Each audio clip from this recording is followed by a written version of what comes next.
বিদ্যুৎ বিভাগের গাফিলতি চরম সীমায় পৌঁছে গেছে। বারবার বিদ্যুতের লাইন ছিঁড়ে যাচ্ছে কেন, প্রশ্ন ছাত্র সংস্থা সহ স্থানীয় বাসিন্দাদের।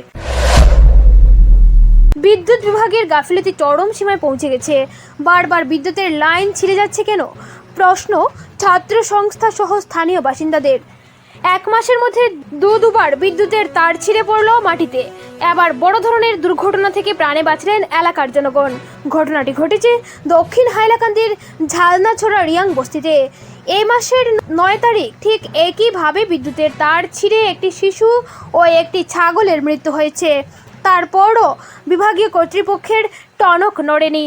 আশুর আঞ্চলিক সভাপতি বলেন, আসলে বিদ্যুৎ বিভাগ কি চায়? তাদের গাফিলতির জন্য কি প্রতিনিয়ত এই গ্রামের কেউ না কেউ প্রাণ দিতে হবে? এই গ্রামে বিদ্যুতের খুঁটিগুলো বাঁশ দিয়ে লাগানো, আর এই খুঁটিগুলো যখন তখন মাটিতে ভেঙে পড়ে দুর্ঘটনা ঘটে এবং আগামী দিনেও যে কোনো সময় ভেঙে পড়ার আশঙ্কা রয়েছে।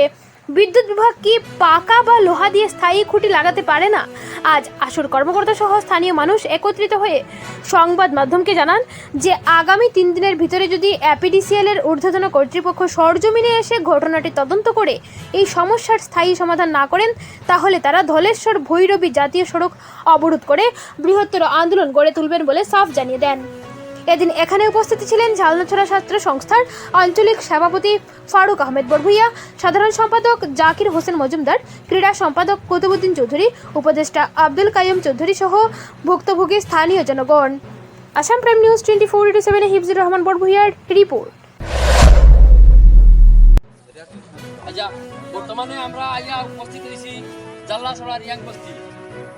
এখানে বিগত কয়েক বছর থেকে, গত বছরের আগের বছর এই রিয়াং বস্তির একটা যুবক, তরতাজা যুবক একজন ও কারেন্টের তারা ডিপার্টমেন্টের নেগলিজেন্সির কাজের কারণে একজন মানুষ মারা গেছে ও বস্তিরও।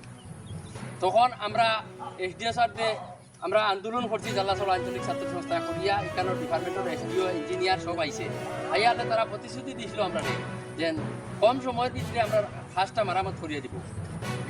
গত 1 বছর যাবার পরে এই বর্তমান রানিং যে বছর, আজ থেকে 1 মাসের ভিতরে আমরা এর থেকে আরো 1.5 কিলোমিটার দূরে এখানে ওলা সেম তার লম্বা ডিস্টেন্স থাকার কারণে তার ছিড়িয়া পড়িয়া আর একটা ছোট বাচ্চা মারা গেছে। মানে বছরের বছর আমরা মানুষজন দিতে আসি ইলেকট্রিক্যাল লাইনের লাগিয়া। আজকে আমরা বর্তমানে ইনো আইছি গত পরশু দিন এই ও যেরকম তার লাগাইছেন তারা বাঁশর খুঁটা দিয়া 1 কোটি থেকে আরেক কোটি 200 মিটার দূরত্ব আছে।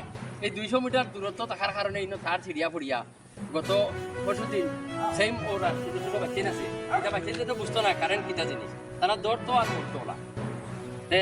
আমরা বারবার যখন বিভাগীয় কর্তৃপক্ষের লগে যোগাযোগ করি, বারবার ধারাবাহিকভাবে আন্দোলন করি, কিন্তু তারা আমরা ইটার কোনো সুরাহা না দিয়া যে জায়গাত মানুষ মরে ও জায়গাতে তারা মানে নির্দিষ্ট সীমার ভিতরে ও জায়গাতে তাই টুকটাক একটা কাজ করিয়া তারা আবার তাই দিয়া।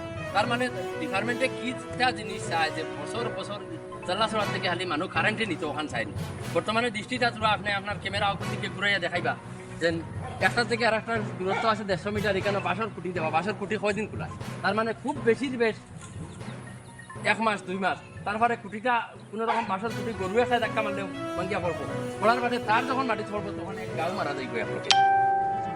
আজকের আমরা ই জমায়েত হওয়ার একটা কারণ হইল আমরা আজকের দিন থেকে লইয়ার মাত্র 3 দিনের সময় দিয়ার এপিডিসিএল হোক বা বর্তমানে যে কন্ট্রাক্টও পাইছেন নতুন কন্ট্রাক্টারেও নির্দিষ্ট করিয়া কইয়ার যে মাত্র 3 দিনের ভিতরে এই রাস্তা যদি এই কাজগুলা যদি মেরামত করিয়া সম্পূর্ণ গাইডলাইন মতো না দেওয়া হয়, তাহলে আমরা আগেও জানাইছি এটা যে আপনার এপিডিসিএলের কারেন্টের লাইন আমরা লাগে না, উঠাই লইয়া যাও গিয়া। আর দিতে হইলে আমরা যারা জ্বালাই মানুষের যারা ব্যবহার করে ওরকম উপযুক্ত করিয়া দিতে পারলে আমরা 3 দিনের ভিতরে আনাইলে তারটা উঠাইয়া লইয়া যাও গিয়া। না হইলে আমরা কিন্তু 3 দিন পরে ঝালনাছড়া আঞ্চলিক ছাত্র সংস্থায় এই সাধারণ জনগণ লইয়া, এখানে ট্রাইবেল মানুষ আছে তারা লইয়া আমরা কিন্তু বৃহত্তর আন্দোলন করব। প্রয়োজনে আমরা 154 নং জাতীয় সড়ক অবরোধ করিয়া আন্দোলন করব। আমরা সমস্যা যতক্ষণ পর্যন্ত সমাধান না হইব ততক্ষণ পর্যন্ত ঝালনাছড়া আঞ্চলিক ছাত্র সংস্থার নেতৃত্বে আন্দোলন চলব।